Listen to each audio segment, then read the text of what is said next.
2026 সালের FIFA world cup সামনে রেখে যুক্তরাষ্ট্র যখন বিশ্বের লাখো দর্শনার্থীকে স্বাগত জানানোর প্রস্তুতি নিচ্ছে, ঠিক তখনই অভিবাসন অভিযান, সীমান্ত নিরাপত্তা এবং বিমানবন্দর ব্যবস্থাপনা নিয়ে নতুন বিতর্কের মুখে পড়েছে ট্রাম্প প্রশাসন। এরই মধ্যে সিনেটে হাজির হয়ে নানা গুরুত্বপূর্ণ প্রশ্নের জবাব দিতে হচ্ছে মার্কিন হোমল্যান্ড সিকিউরিটি বিভাগের নতুন প্রধান মার্কোয়েন মুলিনকে। সিনেটের অ্যাপ্রিসিয়েশন সাব কমিটিতে অংশ নিয়ে মুলিনকে ব্যাখ্যা করতে হবে যে কেন প্রশাসন অভিবাসন প্রয়োগকারী সংস্থাগুলোর জন্য দীর্ঘমেয়াদী অর্থায়নের পরিকল্পনা করছে। প্রেসিডেন্ট ডোনাল্ড ট্রাম্পের মেয়াদ শেষ হওয়া পর্যন্ত আইসি এবং সীমান্ত নিরাপত্তা কার্যক্রম চালানোর জন্য বিশেষ অর্থায়নের উদ্যোগ বর্তমানে কংগ্রেসে আলোচনায় রয়েছে।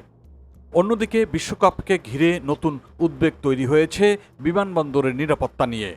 সম্প্রতি মুলিন ইঙ্গিত দিয়েছেন যে প্রয়োজনে তিনি বিমানবন্দর থেকে US customs and border protection CBP কর্মকর্তাদের সরিয়ে নিউ জার্সির নিউ ইয়র্কে অবস্থিত ডেলানি হল আইসি ডিটেনশন সেন্টারের নিরাপত্তায় নিয়োজিত করতে পারেন। আর এই বক্তব্যের পরপরই ভ্রমণ শিল্প এবং এয়ারলাইন খাতে ছড়িয়ে পড়ে ব্যাপক উদ্বেগ। কারণ আগামী কয়েক সপ্তাহ ও মাসে বিশ্বকাপ উপলক্ষে লাখো আন্তর্জাতিক দর্শনার্থী যুক্তরাষ্ট্রে প্রবেশ করবেন। বিমানবন্দরে জনবল কমে গেলে আন্তর্জাতিক ফ্লাইট ও ইমিগ্রেশন প্রক্রিয়ায় দীর্ঘ বিলম্বের আশঙ্কা তৈরি হতে পারে। এদিকে নিউ জার্সির ডেলানি হল ডিটেনশন সেন্টার বর্তমানে যুক্তরাষ্ট্র জুড়ে আলোচিত একটি ইস্যু। সেখানে আটক অভিবাসীদের জীবনযাত্রার মান নিয়ে অভিযোগের পর টানা বিক্ষোভ চলছে। বিক্ষোভকারীদের অভিযোগ, আটক ব্যক্তিরা মানবিক নয় এমন পরিবেশে দিন কাটাচ্ছেন, যদিও এসব অভিযোগ অস্বীকার করেছে হোমল্যান্ড সিকিউরিটি বিভাগ। পরিস্থিতি এতটাই উত্তপ্ত হয়ে উঠেছে যে নিউ ইয়র্কের মেয়র ওই এলাকাটিতে কারফিউ জারি করতে বাধ্য হয়েছেন। পরে নিউ জার্সি স্টেট পুলিশ কেন্দ্রটির নিরাপত্তার দায়িত্ব গ্রহণ করে এবং ফেডারেল কর্মকর্তাদের সরিয়ে দেয়। পাশাপাশি সিনেটে মুলিনকে আরেকটি স্পর্শকাতর বিষয়ে প্রশ্নের মুখোমুখি করা হতে পারে। সম্প্রতি US citizenship and immigration services USCIS এর এমন একটি নীতি ঘোষণা করেছে যেখানে অধিকাংশ গ্রিন কার্ড আবেদনকারীকে নিজ দেশের বাইরে থেকে আবেদন সম্পন্ন করতে বলা হয়েছে।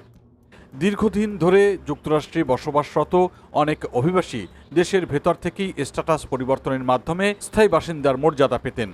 কিন্তু নতুন এই নীতি ঘোষণার ফলে অভিবাসন আইনজীবী ও আবেদনকারীদের মধ্যে ব্যাপক বিভ্রান্তি তৈরি হয়েছে। বিশেষজ্ঞদের মতে এই নীতি বাস্তবায়িত হলে হাজার হাজার অভিবাসী পরিবারের পরিকল্পনায় বড় ধরনের প্রভাব পড়তে পারে। বিশেষ করে বাংলাদেশ, ভারত, পাকিস্তান এবং অন্যান্য দক্ষিণ এশীয় দেশের আবেদনকারীরা নতুন করে অনিশ্চয়তার মুখে পড়তে পারেন। রাজনৈতিক বিশ্লেষকদের মতে বিশ্বকাপের প্রস্তুতি, সীমান্ত নিরাপত্তা এবং অভিবাসন নীতি, এই তিনটি বিষয়ে আগামী মাসগুলোতে ট্রাম্প প্রশাসনের জন্য সবচেয়ে বড় চ্যালেঞ্জ হয়ে উঠতে পারে। আর সিনেটে মার্কোয়েন মুলিনের এই শুনানি সেই বিতর্কের কেন্দ্রবিন্দুতে পরিণত হয়েছে।